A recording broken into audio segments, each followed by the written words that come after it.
আজকে আমার মায়ের বিয়ে। দু সাইডে দাঁড়িয়ে আছে, একটা হচ্ছে আমার বাবা, একটা হচ্ছে আমার দাদু। কেমন লাগছে আমার মায়ের বিয়ে? হ্যাঁ, কেমন লাগছে? হ্যাঁ, এটা আমার বড় মেয়ের বিয়ে। হ্যাঁ, তাহলে মেয়ের বিয়ে তো ভালো লাগবেই। এবার তুমি জিজ্ঞেস করো বাবার কেমন লাগছে। আমারও দারুণ লাগছে। এরকম কি দেখা যায় সচরাচর? এই বিয়ে আমি ভাঙছি। আমি আপনার ছেলেকে বিয়ে করব। বেরিয়ে যান আপনারা এক্ষুনি।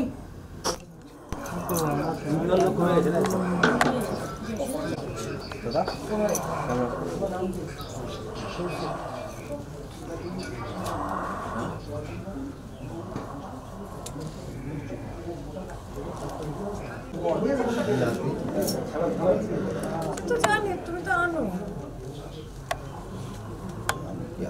হঠাৎ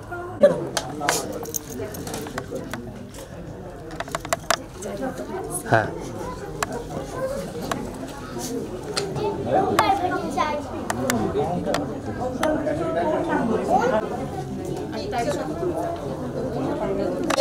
ওইখান থেকে চুপ করুন বলে এগিয়ে আসবে।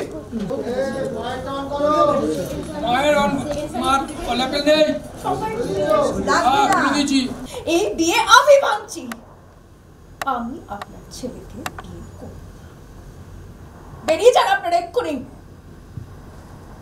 অনেক কিছু মাথা গরম করবেন না, থামুন আপনি।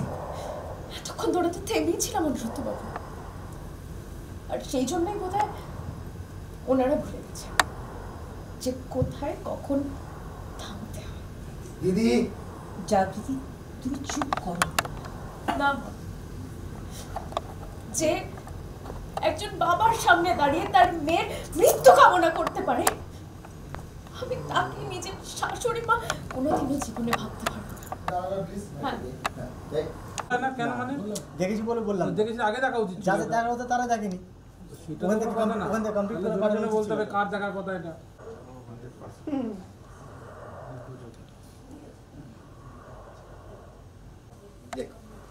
যাই সাইলেন্স, রেডি, অ্যাকশন। আর আপনারা বিয়ে ভাঙার কে?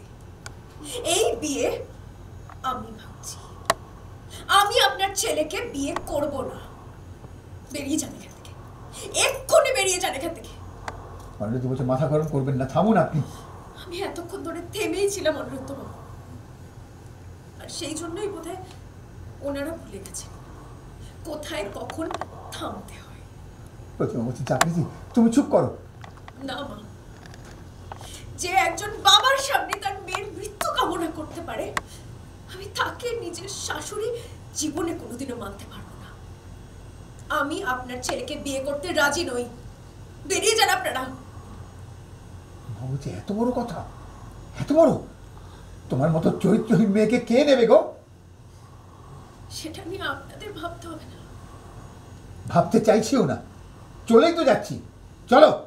এই মুখ করলো, এই বাবা লাফিয়ে পড়লো। বাবা,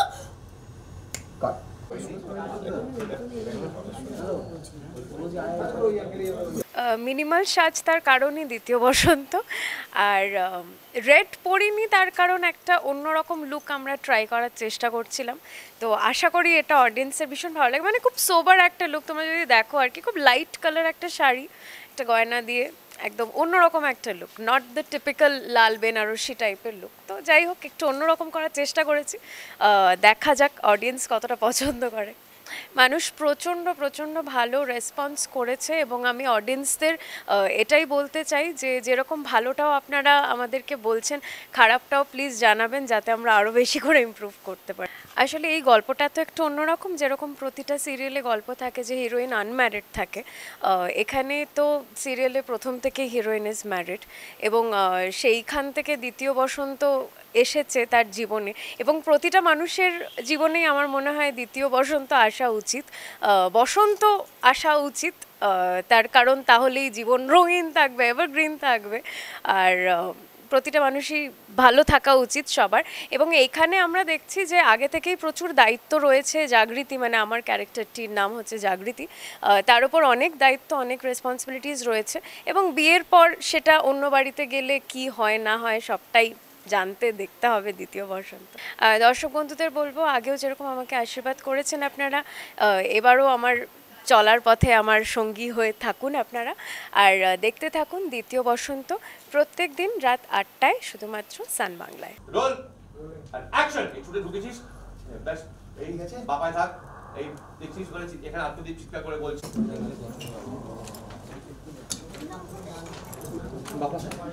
বেরিয়ে চলে যাচ্ছে।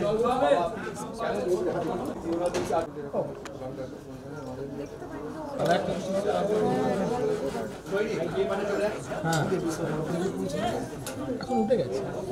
এখানে বলছে এই বেরিয়ে যাচ্ছে, আপনারা যাবেন, আমার কথা শুনুন। পোস্টই ওঠে না, আমি তো নিজেই বলেছি এই বিয়ে দরকার নেই। আর তো বলতে হয় না, আমার এক মেয়ে আমি খুশি না। ফার্স্টে হচ্ছে যে ছেলেকে আমরা পছন্দ করেছি তার সঙ্গে বিয়ে হচ্ছে না, অন্য পাত্রের সঙ্গে বিয়ে হচ্ছে। তারপর তো দেখা যাবে যে কার সঙ্গে বিয়ে হচ্ছে, সেটার জন্য মনটা খারাপ আমার বরের। যে কিন্তু হ্যাঁ, এটা চেয়েছিলাম যে আমাদের মেয়ে, বড় মেয়ে, ওকে বলি যে ও বিয়ে করে সেটেল হোক। কেন ছেড়ে গিয়ে যখন সে বিয়ে করে নতুন জীবন করেছে, তা ও কেন সাফার করবে, তা সেটার দিকে চাই। কিন্তু মনটা খারাপ যে অনিরুদ্ধর সঙ্গে বিয়েটা হচ্ছে না, সেটা দিয়ে মনটা খারাপ। বিয়ের সিন ঢুকলে একটা দর্শকদেরও ভাল লাগে, আমাদেরও একটা আলাদা গ্যাঞ্জার হয়, সেটা তো নিশ্চয়ই।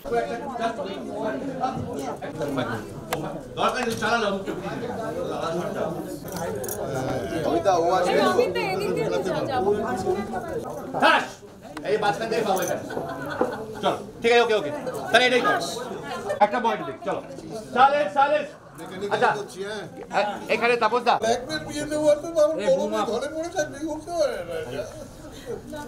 কি হয়ে গেল বলতে, আপনি কি হয়ে গেল? কত পাপ করলে এরকম একটা ছেলেকে পেটে ধরে? বৌদি মিথ্যা করে যাওয়ার থেকে তোমার জন্যই বাবার এই অবস্থা হয়েছে। দিদি তুই চুপ কর তো, বৌদিকে বেকার কোনো দোষ দিবি না। তো কাকে দোষ দেবো? বৌদির জন্য। সাইলেন্স। কাকে দোষ দেবো? বৌদির জন্যই তো আজকে বাবার এরকম অবস্থা। চুপ করছিস, তোমার অনেক কথা হয়েছে, আর তোমার কোনো কথা শুনবো না। আমি ওকে বলতে চাই বেস্ট অফ লাক। বিয়ে করছো তুমি, খুব ভালো করে বিয়েটা করো। অনেক কিছু ফেস করতে হচ্ছে তোমাকে, তো আমি তোমার পাশে সবসময় আছি জাগৃতি, তোর পাশে। তো আমি ওকে অনেক অনেক উইশেস জানাতে চাই যাতে ওর বিয়েটা সফল হোক। তাদেরকে আমি অনেক অনেক ধন্যবাদ জানাতে চাই, আমাদের এভাবেই সাপোর্ট করে যান। আর আমাদের বন্ধুত্বটা, আমার আর জাগৃতির বন্ধুত্বটা আশা করি আপনাদের ভালো লাগছে। এইভাবেই আপনারা ভালোবাসতে থাকুন এবং দ্বিতীয় বসন্ত দেখতে থাকুন। একদম গল্পটা অন্যরকম, খুব পজিটিভ একটা গল্প। তো আশা করি ভালো লাগবে আপনাদের সবার। অনেক অনেক ধন্যবাদ আপনারা সাপোর্ট করছেন বলে। আজকে আমার মায়ের বিয়ে, দু সাইডে দাঁড়িয়ে আছে, একটা হচ্ছে আমার বাবা, একটা হচ্ছে আমার দাদু। কেমন লাগছে আমার মায়ের বিয়ে? হ্যাঁ, কেমন লাগছে? হ্যাঁ, এটা আমার বড় মেয়ের বিয়ে। হ্যাঁ, তাহলে মেয়ের বিয়ে তো ভালো লাগবেই। এবার তুমি জিজ্ঞেস করো বাবার কেমন লাগছে। আমারও দারুণ লাগছে। এরকম কি দেখা যায় সচরাচর? হ্যাঁ, ভালো গল্পে সবাই ভালোবাসবে এটাই আশা করি, এবং তাতে আমাদের গল্প আরও ভালো হবে সেটাও আশা করি। একটা জিনিস আমি খালি বলতে চাই একটু আলাদা করে, যে এই গল্পটা মানে আমাদের এই দ্বিতীয় বসন্তের গল্পটা কিন্তু আমি পাঠ করছি বলে বা আমি অভিনয় করছি বলে নয়, আমার করা সত্যি কথা বলতে one of the best TV shows I have done. তো গল্পটা খুবই ভালো, আপনারা দেখতে পারেন। দেখলে আপনারা নিশ্চয়ই আপনাদেরও ভালো লাগবে।